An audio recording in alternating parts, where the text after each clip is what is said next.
Carlton has been in the news, and in many respects, as the cliche goes, another elimination final confronts them Friday night as they take on North Melbourne. Very grateful for the time of the General Manager of Footy Operations, the footy boss of the Carlton Football Club, himself a decorated player there, Andrew McKay, joining us now. Macca, nice to catch up.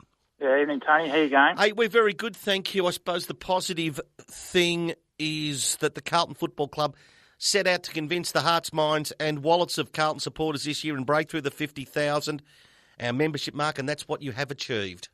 Yeah, we have achieved that, which is fantastic news for the club. I mean, obviously, we don't want to stop there. We want to get more and more people on board and sign up to become members, and we'd certainly encourage that. But it's certainly a good achievement and something we can set a good foundation for and go further. With the 2004 contract that Carlton has with Etihad, 2014 contract that Etihad and Carlton have together, does 2015 sort of present the real opportunity to get more games at the MCG? I suppose because it's going to be a tricky negotiation trying to extricate yourself from there.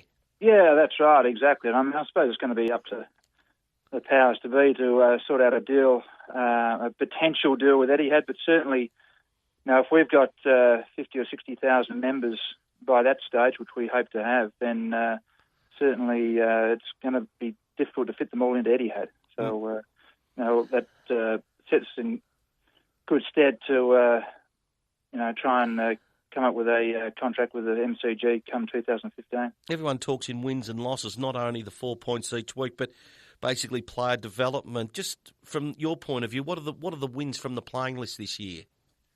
Certainly had a number of wins. I mean, we've had a couple of really good stories. Obviously, Sam Rowe has had a reasonably consistent year, and he's back in the senior team now. Jared Caish is a great story.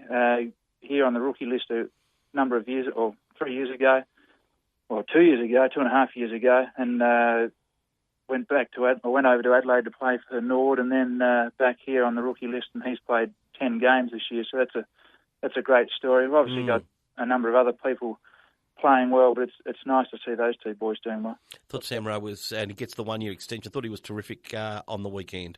Yeah, he was. It was really good to see him up forward, taking a few marks and then converting those to goals, and obviously working well with Lockie up there, which was great to see.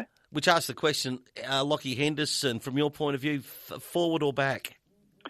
It's a good one, isn't it? It's a good problem to have. I mean, he played forward as a junior, and I think he was recruited to Brisbane as a forward, and he was part of the Vola deal when he came back to Melbourne.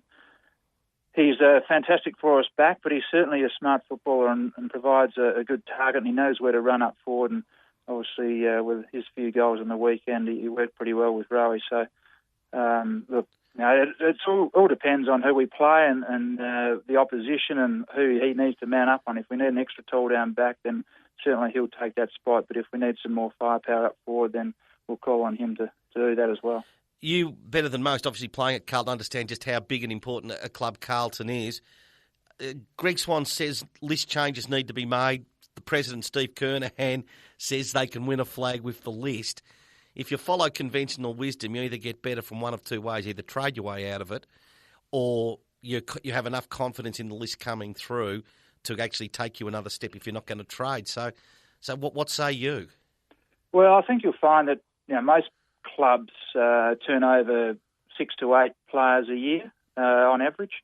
We'll certainly be looking to do that this year. I mean, we need to improve. There's no doubt about that. We need to improve the list a little bit. We think we've got a reasonable list, but we can always improve it. So we'll be looking certainly to the draft to improve our list, and if we can get a few things going our way, we'll certainly try and improve it through the trade table as well. And again, the football narrative that takes place all the time, but definitely no Cruiser, no Gibbs even being thought about as being offered up to get a big trade pick. Yeah, well, they're obviously quality players and they're required players, and they're certainly contracted for the next couple of years, so we'll be keeping those guys. The lure of the number one pick, though, and young Boyd is being spoken of as the next coming, and as we know, each year there's the next coming of the next great player. But to actually work your way to get that number one pick, do you actually desire it? Have you actually sat down and tried to formulate some plan to get it, or B, no, we're not going to sort of sell the farm that we've got perhaps to get another one? Well, you've probably outlined it to the listeners that you're going to have to pay a lot for him, I think, and that's what you give up. He's a super player, and he's a big key forward, and I'm sure everyone would love him on their list.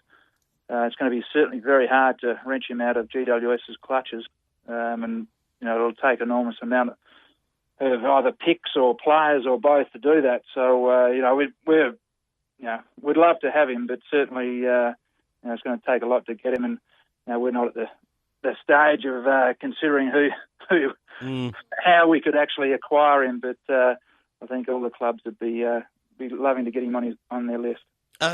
Without sort of, again, revealing too much, free agency is a serious option, and there is some nice players that could actually fit in. Do you have the salary cap space to actually move to get a good free agent? Yeah, we should do. I mean, we're looking to sign up a couple of our good players at the moment in Lockie Henderson and Eddie Betts over the next week or so. That'll give us a good idea on room we've got in our cap, but certainly we feel as though we'll have enough room to be able to certainly offer some reasonable incentive for a good player to come to Carlton. And final word, and thank you for your time for Sports Day. To all the Carlton fans right around the country that take our program, just the impact that Michael Malthouse has made on the field with the playing group and some of the players who might be different players and personalities from 2012 to now, and the impact Michael has had away from the field, off the field.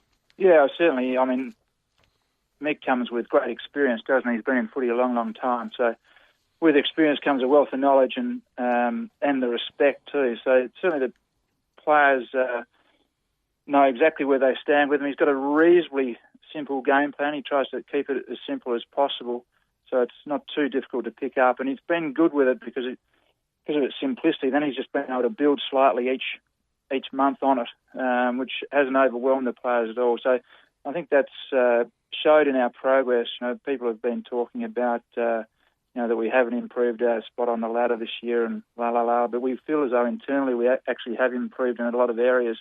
We've been reasonably consistent. There has been the odd bump in the road. Obviously, Collingwood wasn't what we would have liked, but most of the games we've gone reasonably well and quite competitive. And the things we measure ourselves on internally have improved since last year. So that's been great on field, and that's certainly in large part to Mick. And certainly off field, he creates a really good positive vibe off the field and brings professionalism as well. So he's been a great acquisition for us. Andrew, thank you very much. A lot of Carlton fans listening to our program across Australia. I really appreciate the update. Thanks for joining us on Sports Day.